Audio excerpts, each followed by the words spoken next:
አይናችን እያየ ዝም ማለት አንችልም። ከሚታሰሩት አብሮ ለመታሰር ከሚሞቱት አብሮ ለመሞት ራስን ከማዘጋጀት ውጭ ሌላ እድልና ምርጫ አይኖረንም። ሕግ አያደላ። ሕግ መልክ አይቶ አይፈርድም። ሕግ ቋንቋ ሰምቶ የኔ አይደለም ብሎ አይፈርድም። ሕግ ሕግ ነው። ጥፋቱ ይመዘናል። እውነተኛነቱ ይረጋገጣል።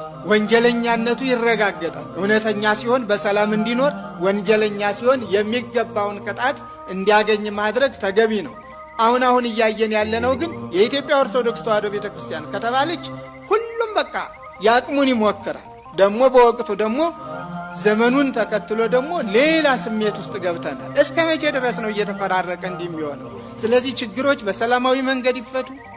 ችግሮች በመድረክ ውይይት ይፈቱ።